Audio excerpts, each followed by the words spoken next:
Good evening, dear brothers and sisters in Christ. Welcome to the celebration of the Holy Sacrifice of the Eucharist this 8th week in Ordinary Time. Let us include in our prayers the following intentions for the thanksgiving of Paul Lapid and family, Yuwico family, Loy and Julie Salvador, and Luisito and Alejandria Gumafelix. For the birthday thanksgiving of Bea Bernice Balinas, Myra Carbonco Rodolfo, Eril Flores, Father Marvin Cruz, Laura Lorenzo, and Gregorio Yovong Sangin.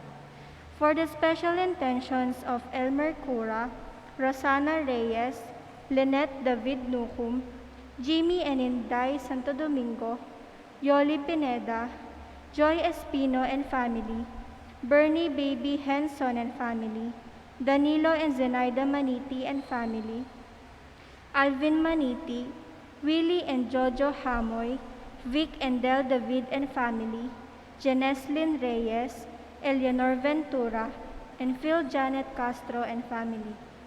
For the good health, speedy recovery, and healing of Rodel Dizon, Grace Manansala de Jesus, Diosdado Katahan and family, Romeo P. Linga Jr., Joselito V. Ramos, William Kapinding, Joan Liwanag Mendoza, Catherine Kayanan, Maria Feto Labut, Isabel Maniti, Claire Janelle Purisima, Paul Wesley Nicolas, Courtney Macy Paula Villarba, Ricardo L. Cruz, Mr. Juanito Palasigi, Enrique Canlas, Vicente Hamoy, Ernesto Dizon, and those whom we pray for healing. For the eternal repose of the souls of Andrew Gotianon Jr., Apolinario Pineda, Dr. Jesus Licayan, Glenn Quizon, Alfredo Manalastas, Linda de Malanta, Sonny Popoy, Father Jason V. Miranda, Edelmira Injonco Castañeda, Ligaya Lusung, Alex Resurrection, Narciso Canlas, Miriam Gonzalez, Democrito Aison, Emilia T. Reyes, Dolores Pasion Manalo, Father Marius Roque, Father Mar Miranda, Felis Mendoza, Felipa Pineda, Arturo Panganiban, Andres Alfonso, Wenceslao P. Tizon Sr., Emerito Maniago, Bernadette P. Ching, Henedina Coronel Maglalang, Magdalena Ferrer, Carmen Teotico, Esperanza Datu, Magno and Francisca Hipolito, Erlinda Culala, Maymay Gonzalez, Martin Angeles, Lawrence Crisostomo Bautista, Loida Percy Agustin, Rodolfo Rudy Ponce, Father Ermelito G. Simbulan, Evelyn Teoleco David, and all poor souls in purgatory.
Let us all rise to glorify the Lord by singing the entrance hymn.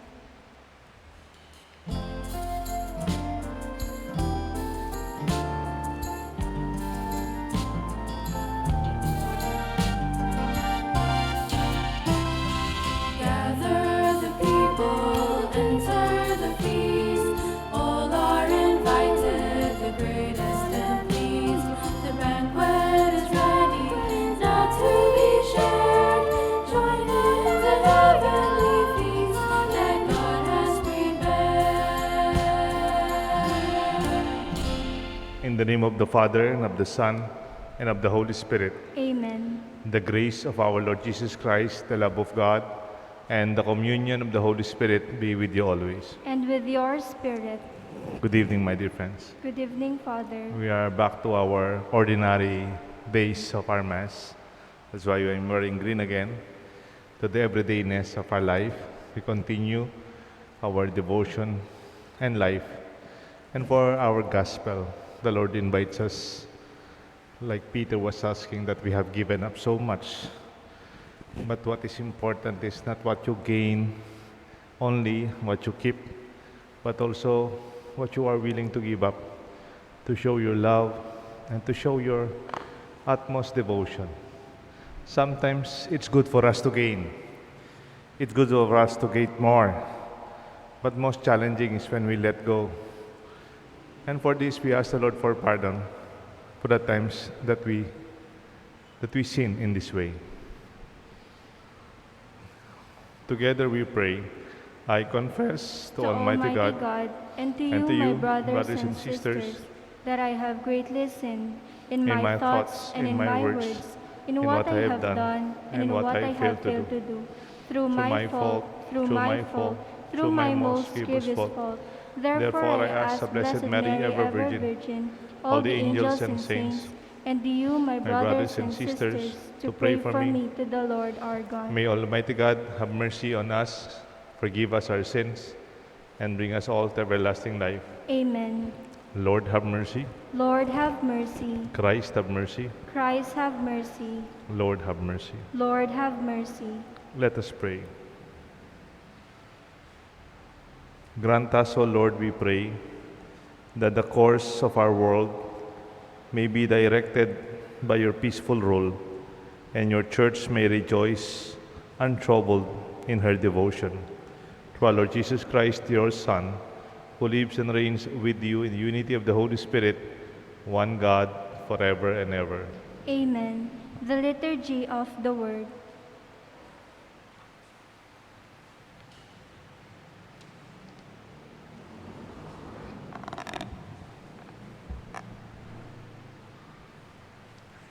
A reading from the book of Sirach.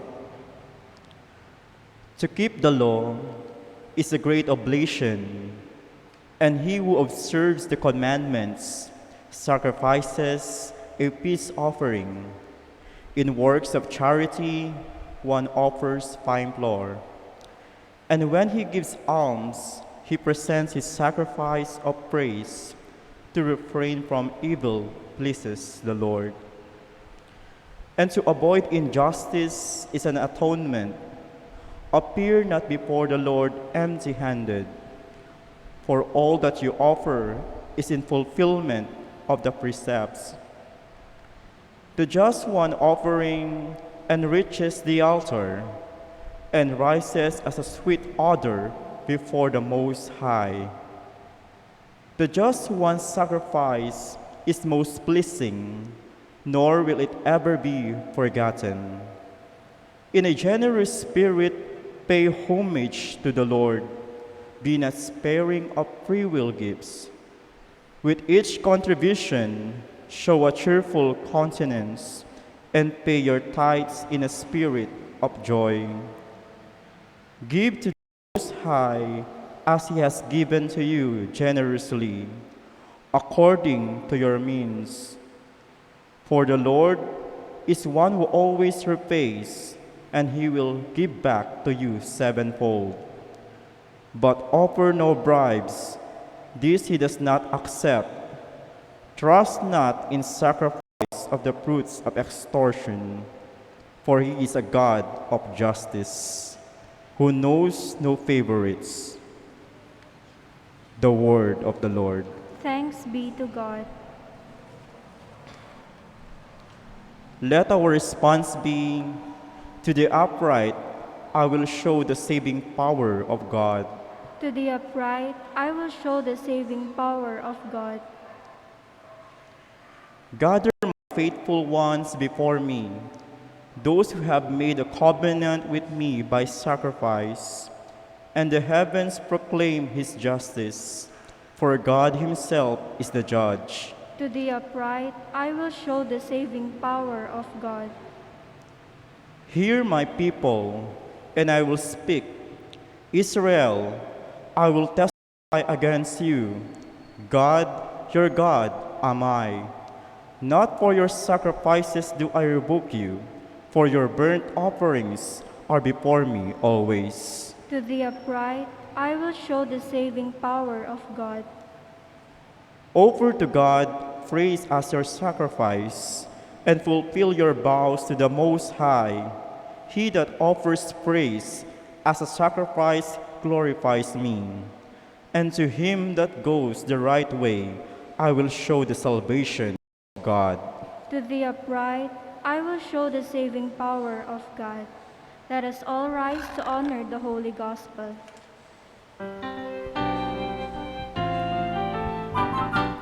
Hallelujah, hallelujah, hallelujah, hallelujah, hallelujah, hallelujah, hallelujah. Blessed are you, Father, Lord of heaven and earth. You have revealed to little ones the mysteries of the kingdom.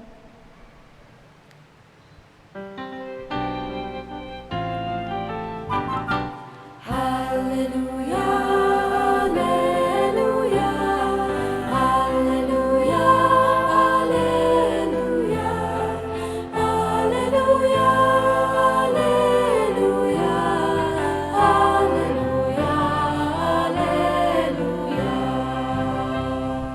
The Lord be with you. And with your spirit, A reading from the Holy Gospel according to Saint Mark. glory to you, O Lord. Peter began to say to Jesus, "We have given up everything and followed you." Jesus said, "Amen, amen, I say to you, there is no one who has given up house or brothers or sisters or mother or father or child or lands for my sake and for the sake of the gospel, who will not receive 100 times more now in this present age, houses and brothers and sisters and mothers and children and lands, with persecutions, the eternal life of this age will come. But many that are first will be last, and the last will be first." My dear friends, the good news of our salvation. Praise to you, Lord Jesus Christ.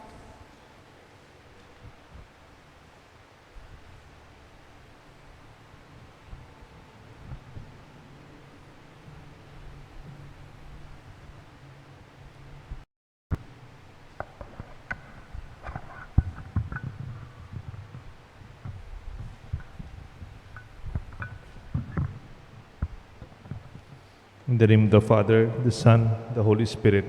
Amen. What did you give up? The Gospel today speaks of Peter asking Jesus, seemingly. Parang yung kanyang pagtatanong, ano ba yung makukuha namin dyan? Kasi marami na kaming isinuko. Let us listen to Peter. Peter began to say to Jesus, we have given up everything and followed you.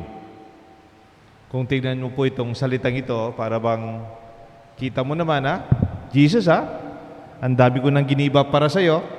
We have given everything para lang sama kita para makasunod kami sa iyo. Para bang kumisan you hear people in that way, they begin to count what they gave up. They begin to measure what they gave or their sacrifices. Yung tipo bang mangwenta na lang, they begin to count and to measure what they gave up. Kasi may susunod na tanong yan eh. Yung subtle question, yung hindi naman binabanggit pero naintindihan mo na. Yung ano ba naman ang makukuha namin dyan? What is it for us that we really give up all of this? What is waiting for us? Ano ba yung makukuha namin dyan? I don't want to follow the logic of the gospel today because Jesus seemingly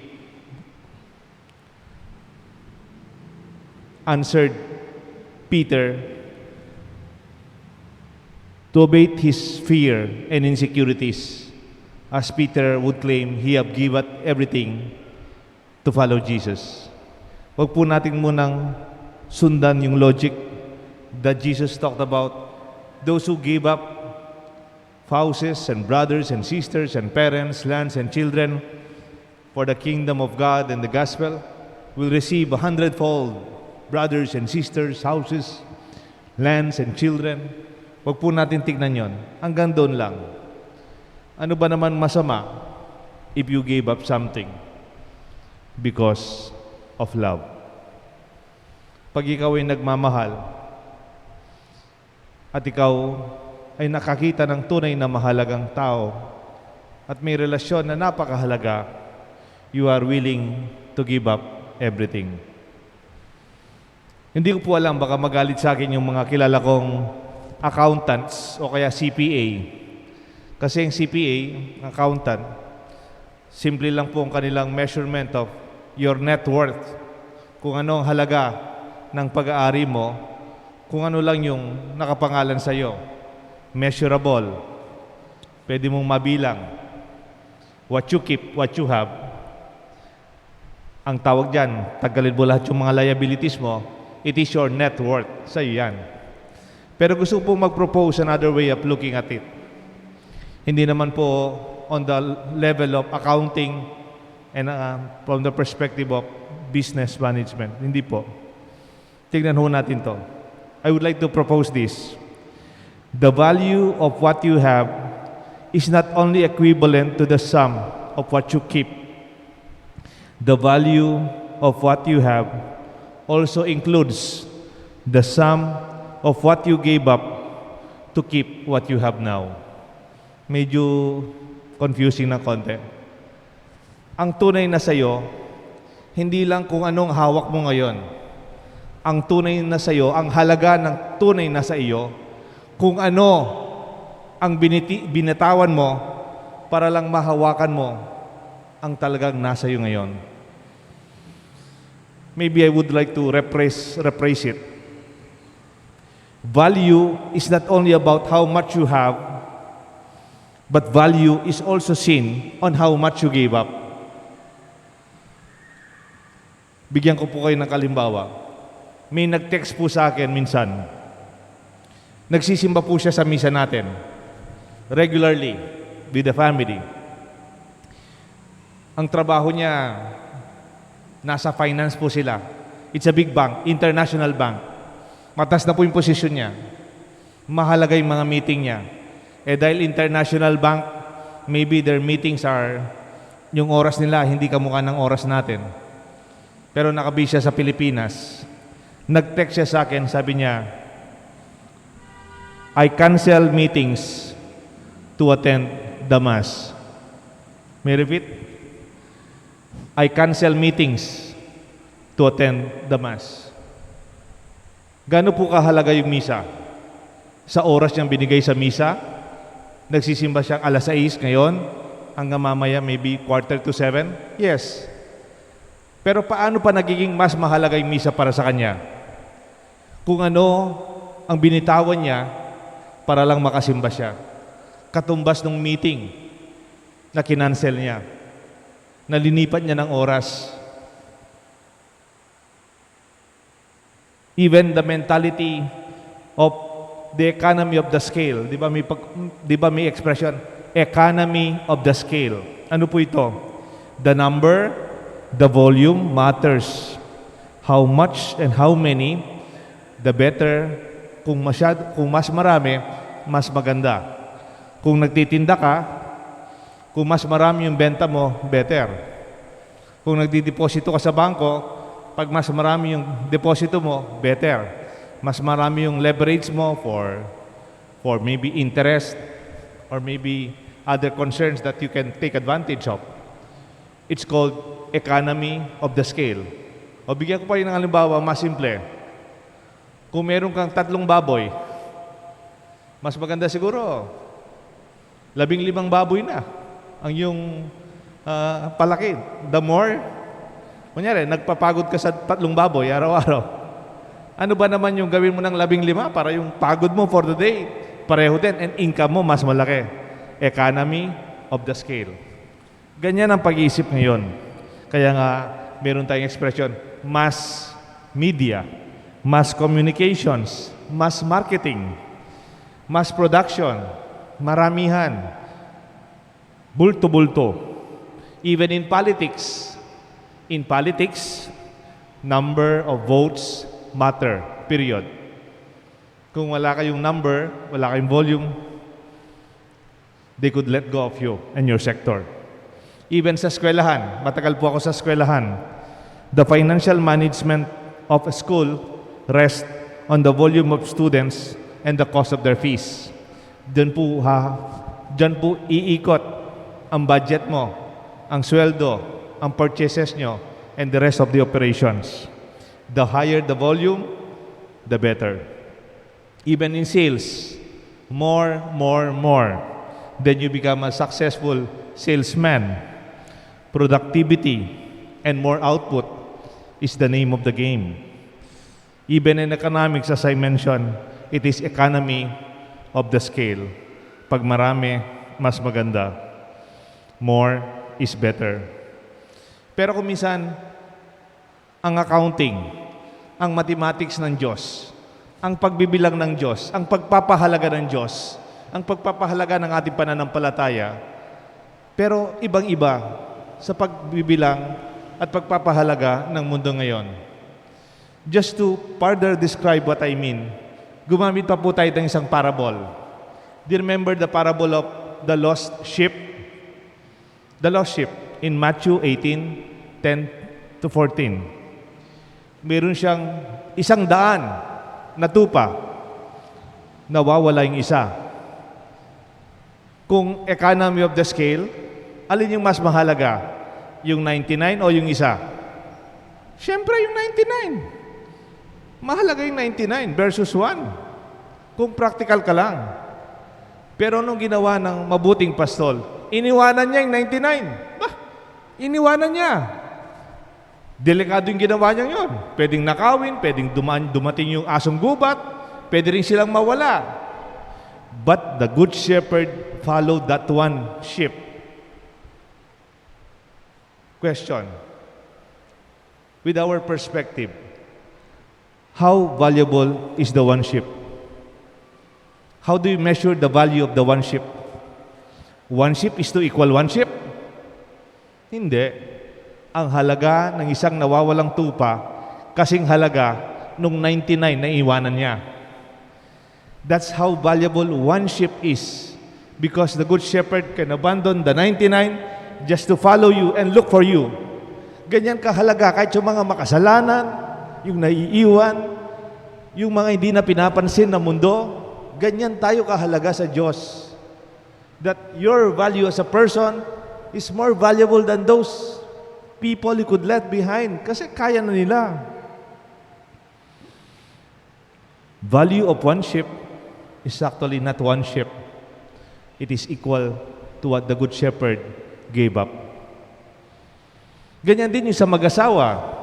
Baka naman po may mag-asawang nagsisimba ngayon, nandito. Itanong ko sa inyo, gaano kahalaga yung asawa mo? Huwag mo lang isipin na, may isa akong asawa. I have one wife, I have one husband. 1:1. Tanong, how much did you give up? Or what did you give up to keep your relationship? Did you give up your family? At ngayon magkasama kayo? The comfort of your previous home? Ngayon may pamilya kayo? O dati mayroon kang ibang boyfriend, ibang girlfriend. You gave up just to be with this person? Ganyan kahalaga kung ano ang meron tayo. Para sa akin bilang pare, 2 years na po ako dito sa Sapang Bato. Anniversary ko po ngayon, May 25. 2 years na po. Pero yung half of this, quarantine naman. Pero, how valuable is Sapang Bato for me? It's not because Sapang Bato is valuable per se, Holy Cross. Yes, it is. But the question is, what did I give up to be here? Maybe I could have chosen other opportunities if I only wanted to. Or maybe ask the bishop to give me another assignment, which he offered me also. But I'd rather be here. The value of what I have is also equivalent to what we give up. Ganyan din po ang aking pagkapare. Ang aking pagkapare for the past 27 years is only as valuable not only because I'm a priest now, but through the years is what I gave up to keep my vocation and my priesthood. Ganyan din po yung pagmamahal ng mga magulang sa mga anak. Ang magulang sa mga anak, ano bang halaga ng anak? Kakainin na lang ng nanay, isusubo na lang ng tatay, magpapahinga na lang ang tatay, lalabas pa't magtatrabaho. They would give up so much for you to have a good future. That is love. That is how much they love you. It's not only the food in your table, or your education, or the cost of your clothing, but what your parents gave up just for you to have what you have. Ganyan din po yung mga magkakapatid. Kung minsan sa mga magkakapatid, may tampuhan, may hindi pagkakaintindihan, pwedeng namatay na yung mga gulang, pinag-uusapan yung lupa, pinag-uusapan yung bahay, pinag-uusapan yung mana. Paano mo makapakita ang pagmamahal nyo sa inyong mga magulang at pagmamahal nyo bilang magkakapatid? When you can let go of your pride, when you can let go of your own sense of righteousness, or when you can let go of anything material para lang sa kapatid ko, walang samaan ng loob, joyfully giving up by choice, not by force, then indeed there is love in the family. Or your devotion to God, gaano kahalaga ang pagmamahal mo sa Diyos? I do not know. Do you only go to Mass because you're comfortable with the time? Nag-attend lang ako if I have the time, spare time, then that is how much you love God. But when you are willing to let go of anything important and you say, this is my schedule with the Lord, God bless you. Not because we're saying this na pinapautang na loob natin sa Diyos. Hindi. Like Peter sa pagtatanong niya, we have given up everything for you to follow you. But we are saying this because naturally, we love God so much. Minsan po, mayroong mag-asawa, magwe-wedding anniversary po sila. Itong mag-asawa, nagmamahalan sila talaga. They really love each other. Matanda na sila. Parang 25 anniversary na yata, 25 years or 30 years na yung anniversary nila. Itong lalaki, mahal na mahal niya yung babae. Ganyan din po yung wife, mahal na mahal niya yung husband. Pasikreto, nagpaplano silang mag-isa. Ano kayang magiging magandang regalo sa asawa ko? Ano kayang magiging regalo ko sa asawa ko? Pareho po silang mahirap. Mahirap lang yung buhay. Pero alam niyo po sa lalaki, what is most valuable to him, ang pinakamahalaga sa lalaki, ang kanyang bisikleta. Kasi ang kanyang bisikleta, ginagamit niya sa kanyang trabaho araw-araw.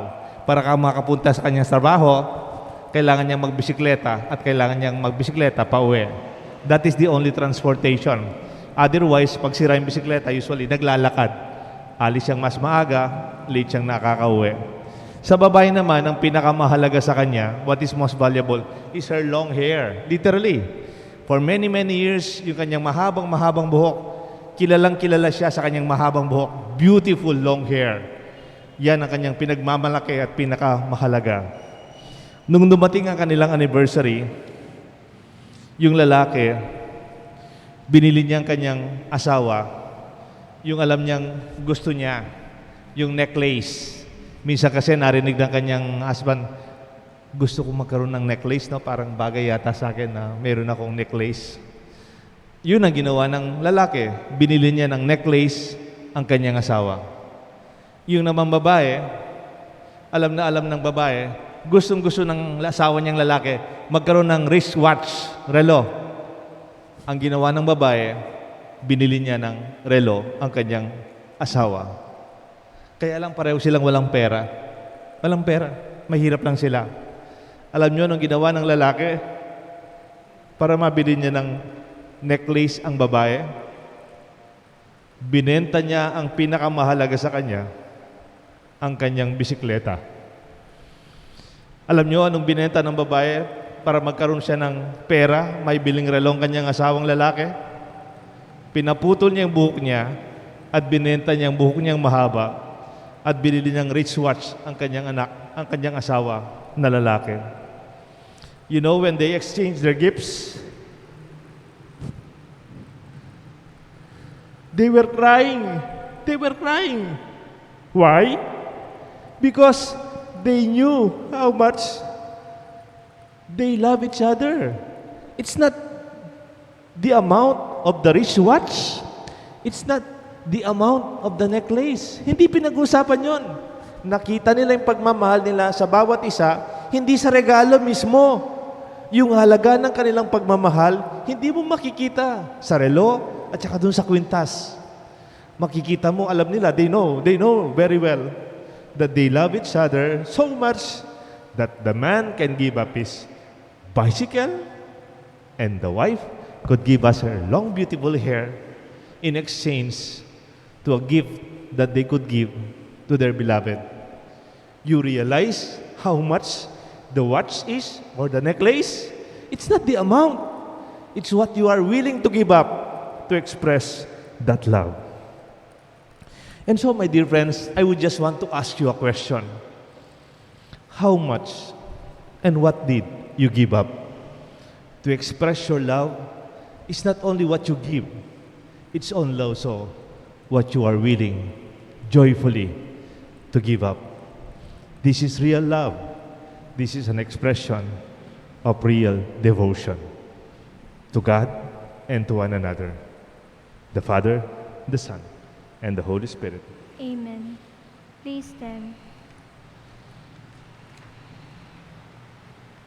Aware of the danger in putting our trust in the pleasure of this world, we lift up in our hearts our fervent prayer to the Father. For every petition we shall answer, Father, you are our all. Father, you are our all. That the Church throughout the world may be an effective sign of the way to everlasting happiness and eternal life. Let us pray to the Lord. Father, you are our all. That we may learn to trust in spiritual values which enrich our being and not in material possessions which bring discontent to our souls. Let us pray to the Lord. Father, you are our all. That we may never close our hearts to those in need, but consciously involve ourselves in Christ's work of healing and reconciling. Let us pray to the Lord. Father, you are our all. That the sick and the disabled may experience the Lord's care through the love of their neighbors and friends. Let us pray to the Lord. Father, you are our all. That our deceased relatives and friends may enjoy God's peace in heaven. Let us pray to the Lord. Father, you are our all.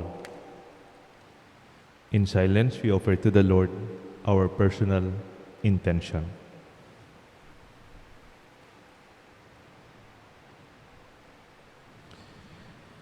Heavenly Father, look with compassion on the needy Enlighten our lives with your truth and give us the grace to live out the high ideals put before us by your Son Jesus, who lives and reigns forever and ever.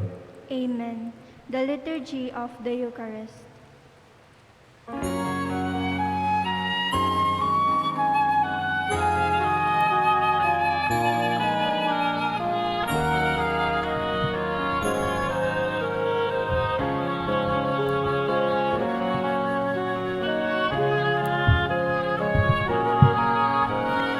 Testify the gifts we bring to you.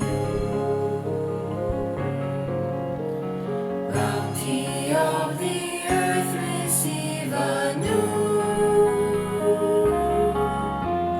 Take and bless the work of our hands. Christify these gifts at your command.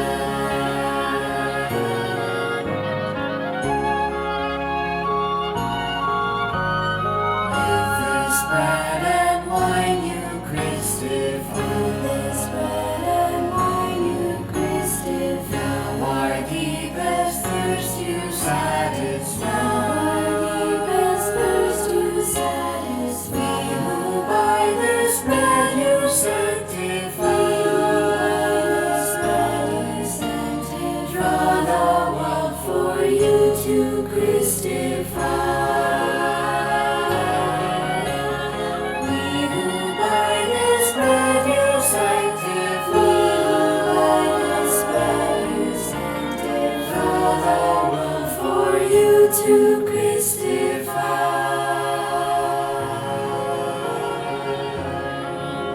Pray, my dear friends, that this sacrifice may be made acceptable to God the Almighty Father.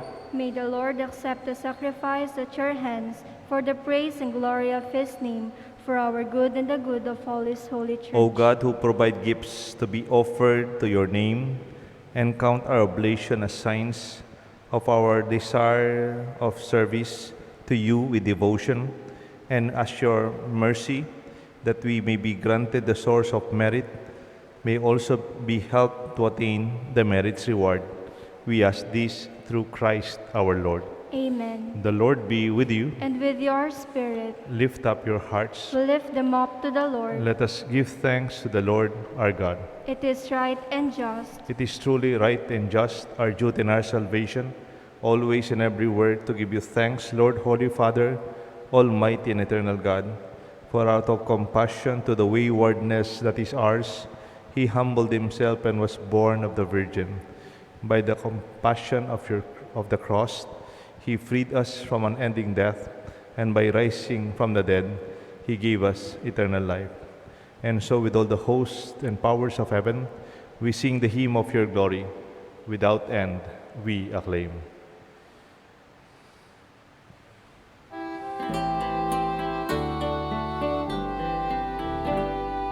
Holy, holy, holy, Lord God of hosts. Heaven and earth are full of your glory, full of your glory. Hosanna in the highest, Hosanna in the highest. Blessed is he who comes in the name of the Lord. Hosanna in the highest, Hosanna in the highest, Hosanna in the highest, Hosanna in the highest. please kneel. You are holy indeed, O Lord, the fount of all holiness. Make holy, therefore, these gifts, we pray, by sending down your Spirit upon them like the dew fall, that they may become for us the body and blood of our Lord Jesus Christ. At the time he was betrayed and entered willingly into his passion, he took bread, giving thanks, broke it, and gave it to his disciples, saying, "Take this, all of you, and eat of it, for this is my body, which will be given up for you."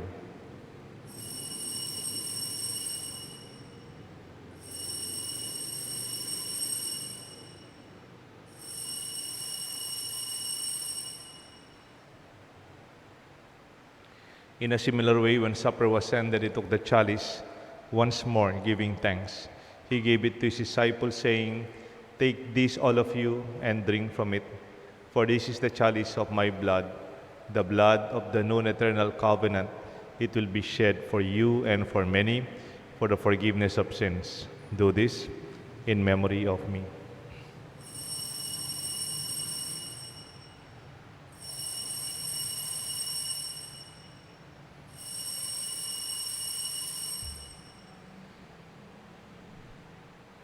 Let us proclaim the mystery of faith. When we eat this bread and drink this cup, we proclaim your death, Lord, until you come again.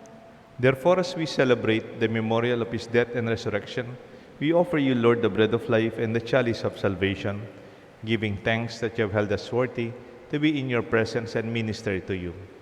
Humbly we pray that partaking of the body and blood of Christ, we may be gathered into one by the Holy Spirit. Remember, Lord, your church is spread throughout the world. Bring her to the fullness of charity, together with Francis, our Pope, Florentino, our Bishop, and all the priests and all our friends who gave up so much, O Lord, to joyfully serve you in our parish and community, especially here at the Holy Cross. Remember our brothers and sisters who have fallen asleep in the hope of the resurrection, and those who have died in your mercy. Welcome them into the light of your face. Have mercy on us, we pray, with the Blessed Virgin Mary, Mother of God, Saint Joseph, her spouse, with the blessed apostles and saints who have pleased you throughout the ages. We may merit to be co-heirs to eternal life and may praise and glorify you through your Son, Jesus Christ. Through him, with him, in him, unity of the Holy Spirit, all glory and honor is yours, Almighty Father, forever and ever. Amen. At the Savior's command and formed by divine teaching, we all together pray.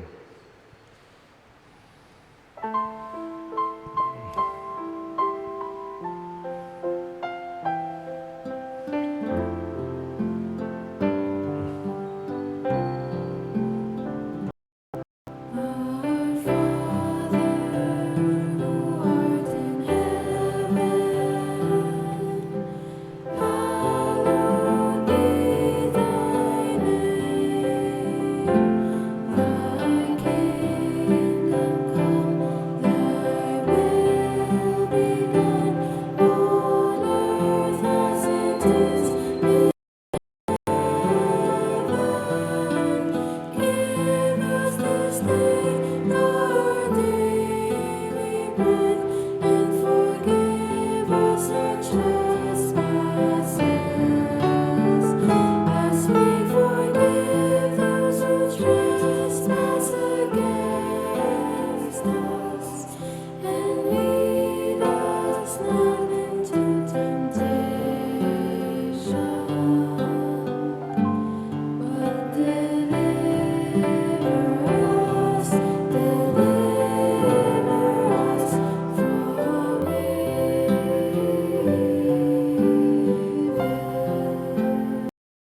Deliver us, Lord, from every evil. Graciously grant peace in our days. In your mercy, keep us free from sin, safe from all distress, as we await the blessed hope, the coming of our Savior, Jesus Christ. For the kingdom, the power, and the glory are yours, now and forever. The Lord Jesus Christ, who said to the apostles, "I leave you peace, and my peace I give to you. Look not on our sins, but on the faith of your church, and grant us the peace and unity of your kingdom, where you live forever and ever." Amen. The love, the peace of the Lord be with you always. And with your spirit. My dear friends, we greet each other with a sign of peace. Peace be with you. God, you take away the sins of the world, have mercy on us. Lamb of God, you take away the sins of the world, have mercy on us. Lamb of God, you take away the sins of the world, grant us peace. Please kneel.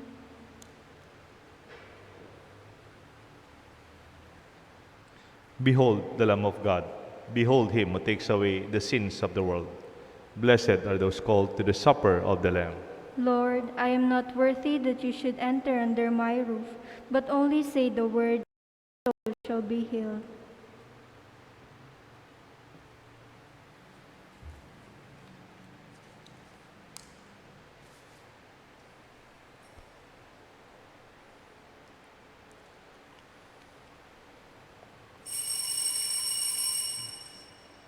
Act of spiritual communion. Lord Jesus, you are the bread of life. Whoever eats this bread will live forever. I love you and desire to receive you in Holy Communion. At this moment, I cannot receive the sacrament of the Holy Eucharist. Come then spiritually and dwell in my heart. I embrace you and unite myself totally to you. May I never be separated from you. Amen.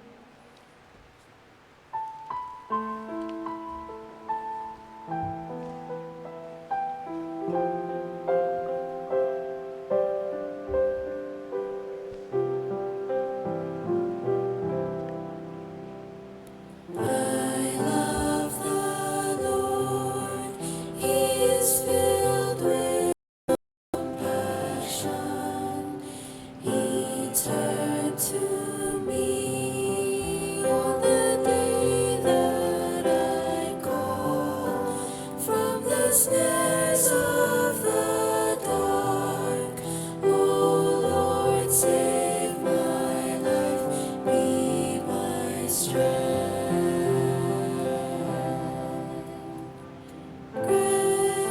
Gracious is the Lord and just.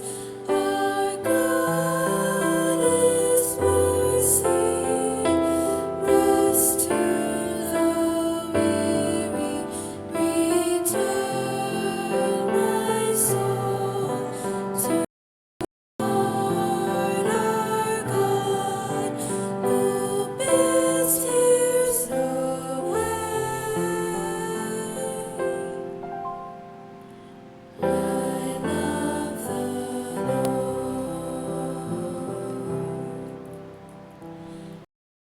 I love the Lord.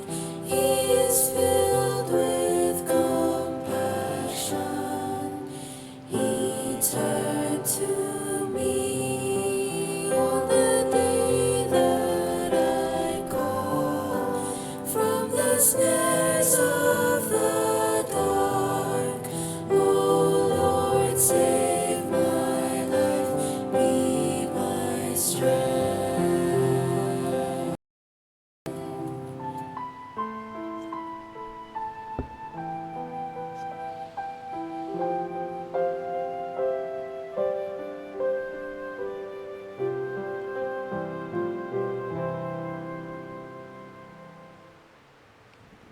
You shall not fear the terror of the night, nor the arrow that flies by day, nor the pestilence that roams in darkness, nor the plague that ravages at noon. Psalm 1. A prayer for persons suffering from the coronavirus. Merciful God, hear our fervent prayer for all those who suffer from the coronavirus. May those who are infected receive the proper treatment and the comfort of your healing presence. May their caregivers, families, and neighbors be shielded from the onslaught of this virus. Give solace to those who grieve the loss of loved ones. Protect and guide those who strive to find a cure, that their work may conquer the disease and restore families and communities to wholeness and health. Help us to rise above our fear. We ask this through our Lord Jesus Christ, your Son, who lives and reigns with you, unity of the Holy Spirit, one God, ever and ever. Amen. Let us pray. Please stand. Nourished by your saving gifts, we beseech your mercy, O Lord, that by your same Spirit and sacrament with which you feed us with the present age, you may make us partakers of life eternal. We ask this through Christ our Lord. Amen. The Lord be with you. And with your spirit. May the blessings of Almighty God rest upon you and your loved ones and family, the Father, the Son, and the Holy Spirit. Amen. Our Mass is offered. Go and learn to give up only to show your love. Thanks be to God. Happy birthday to Myra. Happy birthday. Bea, happy birthday. Wala At sino man ang nabubuhay para sa sarili lamang, walang